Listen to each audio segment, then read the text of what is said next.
புரிந்துணர்வு முடிவை மீறி பாகிஸ்தான் மீண்டும் தாக்குதல் நடத்துவதால் எல்லைப் பகுதிகளில் மீண்டும் பதற்றம் ஏற்பட்டிருக்கிறது. ஸ்ரீநகர், பதான்கோட், வைஷ்ணவி தேவி கோயில் உள்ளிட்ட இடங்களில் மின்சாரம் இதன் காரணமாக நிறுத்தப்பட்டிருக்கிறது. இன்று மாலைதான் புரிந்துணர்வு ஏற்பட்ட நிலையில் இரு நாடுகளும் தாக்குதல்களை நிறுத்துவதாக அறிவித்திருந்தன. இந்த நிலையில் தற்பொழுது மீண்டும் பாகிஸ்தான் தாக்குதல் நடத்துவதால் எல்லைப் பகுதிகளில் பதற்றம் தொற்றிக் கொண்டிருக்கிறது. பல இடங்களில் மின்சாரம் துண்டிக்கப்பட்டிருக்கக்கூடிய நிலையில் பாகிஸ்தானுடைய தாக்குதலுக்கு இந்தியா தரப்பில் பதிலடி கொடுக்கப்படுவதாக கூறப்படுகிறது. காஷ்மீரில் பல இடங்களில் மின்சாரம் துண்டிக்கப்பட்டிருக்கிறது. ஜம்மு காஷ்மீர் முதல்வர் உமர் அப்துல்லாவும் இதை குறிப்பிட்டிருக்கிறார். குண்டு சத்தம் கேட்பதாக குறிப்பிட்டிருக்கிறார். புரிந்துணர்வு ஒப்பந்தம் என்ன ஆனது என்ற கேள்வியையும் அவர் எழுப்பியிருக்கிறார். தொடர்ந்து 3 நாட்களாக பாகிஸ்தான் இந்தியாவுக்குள் அத்துமீறி தாக்குதல் நடத்த முயன்ற நிலையில் இந்தியா தரப்பில் தொடர்ந்து பதிலடி கொடுக்கப்பட்டு வந்தது. பல்வேறு நெறிமுறைகளோடு இந்த தாக்குதலை இந்தியா கையாண்டு வந்த நிலையில் அமெரிக்காவின் மத்தியஸ்தத்திற்கு மத்தியில் இன்று மாலை புரிந்துணர்வு ஏற்பட்டப்பட்டது. இந்த நிலையில் தற்பொழுது செய்தி அறையிலிருந்து இது தொடர்பான விவரங்களை வழங்குவதற்காக சிறப்பு செய்தியாளர் அபிநயா இணைகிறார். அபிநயா, இனி உங்களிடம். நன்றி ஸ்ரீராம். இன்று இந்தியா மற்றும் பாகிஸ்தான் இடையேயான இந்த மோதல் நிறுத்தப்படுகிறது. மாலை 5 மணியோடு வான்வழி, தரைவழி, அதே போன்று கடல் வழி தாக்குதல்கள் நிறுத்தப்படுவதாக இரு நாடுகளும் இந்த நிறுத்தத்திற்கு ஒப்புதல் அளித்திருக்கின்றன, ஒப்புக்கொண்டிருக்கின்றன என்ற தகவலை இரு நாட்டு தரப்பிலிருந்தும் வெளியுறவுத்துறை அமைச்சர்கள் தங்களுடைய அதிகாரப்பூர்வ எக்ஸ் தளத்தில் பதிவிட்டிருந்தார்கள். இந்த நிலையில் இன்றுடன் இந்த தாக்குதல் என்பது முடிவுக்கு வந்தது என்ற ஒரு சூழல் இருந்த நிலையில் தற்பொழுது பாகிஸ்தான் இந்த புரிந்துணர்வை மீறி இந்த தாக்குதலை நடத்தியிருக்கிறார்கள் என்ற அந்த தகவலை நாம் பார்க்கிறோம். காஷ்மீரின் பல்வேறு இடங்களில் இந்த குண்டு சத்தம் கேட்கிறது என்று ஜம்மு காஷ்மீர் முதலமைச்சர் உமர் அப்துல்லா பதிவிட்டிருக்கிறார். அதே போன்று ட்ரோன் தாக்குதல் என்பதை இன்றைக்கும் பாகிஸ்தான் நடத்தி வருகிறது என்ற அந்த தகவலும் நமக்கு கிடைத்திருக்கிறது. இது சார்ந்த கூடுதல் விவரங்களை நம்முடைய செய்தியாளர் சுசித்ராவிடம் கேட்கலாம். சுசித்ரா, இப்போ எந்தெந்த பகுதிகளில் இந்த தாக்குதல் நடத்தப்படுகிறது? ட்ரோன் மூலமான தாக்குதல் மட்டும்தான் நடத்தப்படுகிறதா? மற்ற தாக்குதல்களையும் பாகிஸ்தான் மேற்கொள்கிறதா?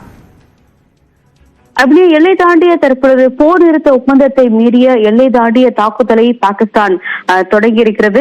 மிக முக்கியமாக இந்த ஒப்பந்தம் என்பது கொண்டுவரப்பட்ட சில மணி நேரங்களுக்குள்ளேயே இந்த தாக்குதலை தற்பொழுது பாகிஸ்தான் தொடங்கியுள்ளது. மிக முக்கியமாக பார்க்கப்படுது ஜம்மு காஷ்மீர் பகுதியில் இருக்கக்கூடிய சுமார் 7 இடங்களில் இந்த ஒரு தாக்குதல் என்பது நடைபெற்று வருகிறது. குறிப்பிடத்தக்கது பூஞ்ச், ரஜௌரி, அக்னூர், கத்துவா உள்ளிட்ட பகுதிகளில் எல்லை பகுதியில் இருக்கக்கூடிய பகுதிகளில் கடுமையான ஒரு ட்ரோன்கள் மூலமாக பாகிஸ்தான் தாக்கி வருவது குறிப்பிடத்தக்கது. அது மட்டுமல்லாமல் பீரங்கி மற்றும் துப்பாக்கி குண்டுகளை வைத்தும் இந்தியாவினுடைய படைகள் மீது தாக்குதலை பாகிஸ்தான் தற்போது நடத்தி வருவதையும் அதிகாரிகள் உறுதி செய்திருக்கிறார்கள். இதனால் ஜம்மு காஷ்மீர் பகுதியில் பெருவாரியான மாவட்டங்கள் தற்பொழுது இருளில் ஒரு பிளாக் அவுட் அமல்படுத்தப்பட்டு இருளில் மூழ்கியுள்ளதையும் அம்மாநில அரசாங்கம் உறுதி செய்திருக்கிறது. அதே போல ஜம்மு காஷ்மீர் மாநில தலைநகராக இருக்கக்கூடிய ஸ்ரீநகர் மேல் பல்வேறு ட்ரோன்கள், பாகிஸ்தானுடைய ட்ரோன்கள் என்பது அந்த ஒரு தாக்குதலை தற்பொழுது நடத்தி வரும் நிலையில் அதற்கு பதிலடி தரும் விதத்தில் இந்தியாவுடைய தாக்குதலும் தற்பொழுது அதிகாரப்பூர்வமாக தொடங்கியுள்ளதாக பாதுகாப்புத்துறை அமைச்சகம் அதிகாரப்பூர்வமாக அறிவித்திருக்கிறது. பாகிஸ்தான் தாக்குதலை நடத்தும் பொழுது அதற்கு பதிலடி தராமல் இந்தியா இருக்காது என்ற ஒரு கருத்தை ஏற்கனவே இன்று பல்வேறு முறை மத்திய அரசுடைய அதிகாரிகள் கூறியிருந்த நிலை தற்பொழுது அந்த எதிர் தாக்குதல் என்பதும் அதிகாரப்பூர்வமாக தொடங்குகிறது. ஜம்மு காஷ்மீர் மட்டுமல்ல அபிநயா, ராஜஸ்தான் மாநிலத்திலும் ஜெய்சால்மர் மற்றும் பார்மர் உள்ளிட்ட பகுதிகளில் முழுமையான பிளாக் அவுட் என்பது தற்பொழுது அமல்படுத்தப்பட்டுள்ளது. அதே போல பஞ்சாப் மாநிலத்துடைய அம்ரித்சர், பத்திண்டா மற்றும் பத்தான்கோட் உள்ளிட்ட பகுதிகளிலும் தற்போது முழுமையான பிளாக் அவுட் என்பது அமல்படுத்தப்பட்டது. பத்திண்டா மற்றும் பத்தான்கோட் உள்ளிட்ட பகுதியிலும் ஏற்கனவே இந்த தாக்குதல் என்பது ஒரு ஆர்டிலரி ஷெல்லிங், அதாவது துப்பாக்கிச்சூடு மற்றும் பீரங்கிகள் கொண்டு பாகிஸ்தானுடைய தரைப்படை ராணுவம் சார்பாக அந்த தாக்குதலையும் தற்போது நடைபெற்று வருவதையும் அதிகாரிகள் உறுதி செய்கிறார்கள். எனவே பொதுமக்கள் யாரும் வெளியே செல்ல வேண்டாம் என்ற ஒரு அறிவுறுத்தல் தற்பொழுது மீண்டும் அந்த பகுதிகளில் வழங்கப்பட்டு வருவதையும் நம்மால் பார்க்கப்படுகிறது.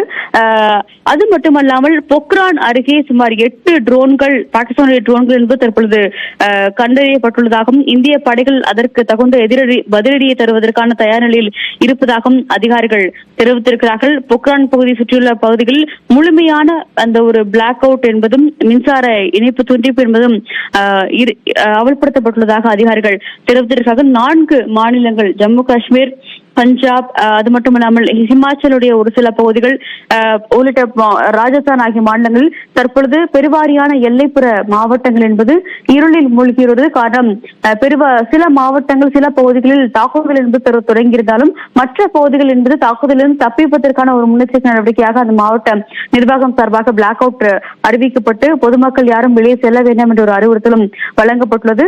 ஜம்மு காஷ்மீர் முதல்வர் ஓமர் அப்துல்லாவும் ஸ்ரீநகரில் தற்பொழுது அவர் இருந்தவர் அந்த பகுதியில் கடுமையான ஒரு தாக்குதல் வெடிசத்தம் என்பது கேட்டு வருவதாகவும் இன்று மாலை இந்தியா மற்றும் பாகிஸ்தான் இடையே போடப்பட்ட அந்த ஒரு போர் நிறுத்தம் என்பது என்ன ஆனது என்ற ஒரு கேள்வியும் அவர் எழுப்பியிருக்கிறார். இந்தியாவுடைய படைகள் முழு வீச்சில் எதிர் தாக்குதலை நடத்தி வருவதாகவும் அதிகாரிகள் தற்பொழுது தெரிவித்திருக்கிறார்கள். ஓமர் அப்துல்லாவும் அந்த ஒரு நிலையை அவர் உறுதி செய்துள்ளது மிக முக்கியமாக பார்க்கப்படுகிறது. ஜம்மு காஷ்மீருடைய கட்ரா பகுதியில் இருக்கக்கூடிய அந்த மாதா வைஷ்ணவ தேவி கோவிலை மீண்டும் குறிவைத்து பாகிஸ்தானுடைய ராணுவம் தாக்குதலை நடத்தியிருக்கிறது. கட்ரா பகுதியும் மிக முழுமையான ஒரு பிளாக் அவுட் என்பது செய்யப்பட்டுள்ளதையும் தற்பொழுது அதிகாரிகள் தெரிவித்தார்கள். ஆளில்லாத விமானங்கள் தற்பொழுது பாகிஸ்தானுடைய அந்த ஒரு எல்லை பகுதி அருகே வந்து கொண்டுள்ளது என்ற ஒரு தகவலையும் அதிகாரிகள் தற்பொழுது தெரிவித்தார்கள். இந்தியாவுடைய ராணுவம் மற்றும் விமானப்படை முழுவதுமே தயார் நிலையில் ஏற்கனவே இருப்பதாக அதிகாரிகள் தெரிவித்த நிலையில் தற்பொழுது இந்த தாக்குதல் மீண்டும் தொடரும் பட்சத்தில் இது போன்று தொடரும் பட்சத்தில் நிச்சயமாக தகுந்த பதிலடியை இந்தியா வழங்குவதற்கும் எந்த ஒரு பயப்படாது என்ற ஒரு தகவலையும் அதிகாரிகள் தெரிவித்திருக்கிறார்கள். குறிப்பாக ஜம்மு காஷ்மீருடைய ஒரு 8 மாவட்டங்கள் இந்த ஒரு தற்பொழுது நடைபெற்று வரும் அந்த கடுமையான ஒரு ஆர்டிலரி ஷெல்லிங் தாக்குதலில் எதிர் தாக்குதலை இந்தியாவின் தரப்பிலிருந்து படைகள் தந்து கொண்டிருக்கிறது. செக் போஸ்ட் இந்தியா மற்றும் பாகிஸ்தானுடைய அந்த லைன் ஆஃப் கண்ட்ரோல் எல்லை கட்டுப்பாட்டு பகுதிகளில் இருக்கக்கூடிய அந்த செக் போஸ்ட்களும் கடுமையான ஒரு துப்பாக்கி சூடு என்பதும் நடைபெற்று வருகிறது. ரஜௌரி பகுதியில் அதிகபட்ச அளவிலான ஒரு துப்பாக்கி சூடு என்பது கடந்த 1 மணி நேரத்திற்கும் மேலாக நீடித்து வருவதாக அதிகாரிகள் தெரிவித்திருக்கிறார்கள். அதே போல அக்டூர் பகுதியிலும் ஒரு கடுமையான ஒரு ஷெல்லிங், RS-புரா, அவந்திபுரா உள்ளிட்ட பகுதிகளிலும் பாகிஸ்தான் ராணுவத்தினுடைய தாக்குதல் என்பது தொடங்கியுள்ளதாகவும் அதிகாரிகள் அதிகாரப்பூர்வ அறிவிப்பையும் விட்ட அந்த பகுதிகளுடைய பொதுமக்கள் ஏற்கனவே இன்று அதாவது கடந்த 3 நாட்களுக்கு மேலாக பங்கரில் பல்வேறு பேர் தங்கிய நிலையில் அவர்கள் இன்று மாலைதான் இந்த ஒப்பந்தம் என்பது போடப்பட்ட பிறகு அவர்களுடைய இல்லத்திற்கு திரும்பியது மிக முக்கியமாக பார்க்கிறது. அந்த பொதுமக்கள் தற்போது மீண்டும் பத்திரமாக இருக்கும்படி ஜம்மு காஷ்மீர் மாநில அரசு மற்றும் மாவட்ட நிர்வாகம் அவர்களுக்கான அந்த அறிவுரையை வழங்கி அவர்களுக்கு தேவையான அந்த பாதுகாப்பு ஏற்பாடுகளையும் செய்து வருவதாக உமர் அப்துல்லா தற்பொழுது தெரிவித்திருக்கிறார். ஜம்மு காஷ்மீர் வரையிலான அந்த ஒரு ட்ரோன் தாக்குதல் என்பது ஒப்பந்தம் போடப்பட்ட ஒரு சில மணி நேரங்களிலேயே தொடங்கியிருப்பதன் காரணமாக கடுமையாக மீண்டும் ஒரு பதற்றமான சூழ்நிலை இந்தியா பாகிஸ்தான் எல்லையில் எழுந்துள்ளது என்றுதான் சொல்ல வேண்டும். சுசித்ரா, இப்போ ட்ரோன் தாக்குதலை தாண்டி தரை வழியான தாக்குதலை பாகிஸ்தான் இன்றைக்கு தீவிரப்படுத்தி இருக்கு அப்படின்னு பார்க்கணுமா? ஏன்னா பீரங்கி தாக்குதல் ஏற்கனவே படை வீரர்களை எல்லையை நோக்கி பாகிஸ்தான் கொண்டு வந்திருக்கிறது என்ற அந்த தகவலை செய்தியாளர் சந்திப்பில் தெரிவித்திருந்தார்கள் வெளியுறவுத்துறை அமைச்சகம் தரப்பில். இப்போ அந்த தரை தாக்குதல் துப்பாக்கிச்சூடு என்ற தகவல் எல்லாம் சொல்லியிருந்தீங்க. இது நேற்று முன்தினத்தை விட தற்போது அந்த தரை வழி தாக்குதல் என்பது தீவிரமடைஞ்சிருக்கு அப்படின்ற தகவல் சொல்லப்படுதா? நிச்சயமாக அதாவது LOC அதாவது எல்லை கட்டுப்பாட்டு பகுதியில் இருக்கக்கூடிய ஒரு போர் நிறுத்த ஒப்பந்தம் மீறல் என்ற ஒரு தாக்குதலை பொறுத்தளவில் வருடம் தோறும் ஒரு சில பகுதிகளில் துப்பாக்கி சூடு என்ற அளவில் மட்டுமே தான் இந்தியா பாகிஸ்தான் இடையான அந்த ஒரு போர் நிறுத்த ஒப்பந்தங்கள் மீறல் குறிப்பாக எல்லை கட்டுப்பாட்டு பகுதியில் நடைபெற்று வருவது வழக்கம். அது வழக்கமாக ஓரிரு நாட்கள் சில இடங்களில் நடைபெறுவதும் வழக்கமாக இருந்தாலும் இன்று இந்த மிக முக்கியமாக இந்த மத்திய பாதுகாப்புத்துறை அமைச்சர் அதிகாரிகள் கர்னல் சோபியா குரேஷி கூறியது போல பாகிஸ்தான் ராணுவத்தினுடைய பெருவாரியான அந்த பீரங்கி படைகள் உள்ளிட்டவை எல்லை பகுதிக்கு அவர்கள் அதாவது ஃபார்வர்டிங் ஏரியா என அழைக்கப்படக்கூடிய அந்த எல்லை பகுதிகளை நோக்கி அவை வந்து நிறுத்தப்பட்டுள்ளது என்ற ஒரு தகவலையும் அதிகாரிகள் தெரிவித்தனர். அதனை அடுத்து தருமே கடுமையான ஒரு ஆர்டிலரி ஷெல்லிங்கை தான் தற்பொழுது பாகிஸ்தான் தொடங்கியிருப்பதாக நிச்சயமாக நாம் கூற வேண்டும். அதிகமான அளவில் நேற்று ட்ரோன்களுடைய எண்ணிக்கை அதிகமாக இருந்து வந்த நிலையில் இன்று ட்ரோன்களுடைய எண்ணிக்கை சற்று தற்பொழுது வரை கொஞ்சம் கம்மியாகத்தான் இருப்பது. குறிப்பாக 8 ட்ரோன்கள் என்பது ஸ்ரீநகர் அருகே வந்து தாக்குதல் நடத்துவதற்கான ஒரு முயற்சியை நடத்தியதாகவும் அதிகாரிகள் தெரிவித்தார். அதே சமயம் பீரங்கி தாக்குதல் மற்றும் AD கன்கள் மூலமான ஒரு தாக்குதல் என்பதும் தற்போது தொடர்ந்து இந்த ஜம்மு காஷ்மீருடைய எல்லை பகுதியில் நடைபெற்று வருவதாக அதிகாரிகள் உறுதிப்படுத்தியிருக்கிறார்கள். அதாவது துப்பாக்கி சூடு, அது மட்டுமல்லாமல் தரைவழி படையினர் பயன்படுத்தக்கூடிய பெருவாரியான ஒரு வெப்பன்ஸ் மூலம் இந்திய படைகளோடு அவர்கள் என்கேஜ் செய்வதற்கான ஒரு முயற்சியை தற்பொழுது பாகிஸ்தான் ராணுவம் ஈடுபட்டு வருகிறது.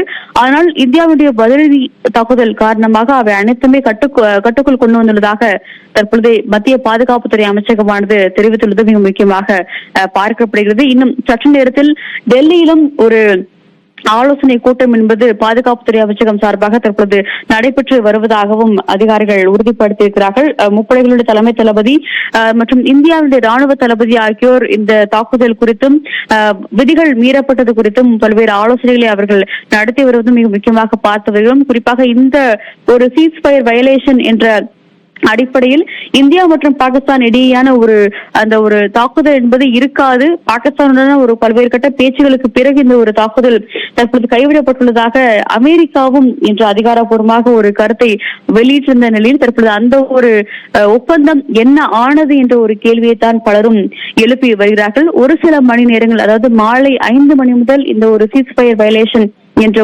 அதாவது போர் நிறுத்த ஒப்பந்தம் என்பது அமலுக்கு வந்த நிலையில் அது அமலாகிய ஒரு சில மணி நேரங்களே தாக்குதல் நடத்தியிருப்பதன் மூலம் பாகிஸ்தான் என்ன சொல்ல விரும்புகிறது என்ற ஒரு கேள்வியும் தற்பொழுது மிக முக்கியமாக கேள்வியாக எழுப்ப வேண்டிய ஒரு அவசியம் வந்துள்ளது. ஸ்ரீநகருக்கு அடுத்தபடியாக ஜம்மு காஷ்மீரில் இருக்கக்கூடிய மற்றொரு எல்லை பகுதியாக பார்க்கக்கூடிய கந்தேர்பல், அதிலும் பல்வேறு ட்ரோன்கள் தாக்குதல் நடத்துவதற்கான முயற்சியில் ஈடுபட்டு அதற்கு எதிர் தாக்குதல் என்பது இந்தியாவுடைய டிஃபென்சிவ் சிஸ்டம் அடிப்படையில் வழங்கப்பட்டுள்ளதாகவும் அதிகாரிகள் தற்பொழுது தெரிவித்திருக்கிறார்கள். சுசித்ரா, இணைப்பிலே இருங்கள்.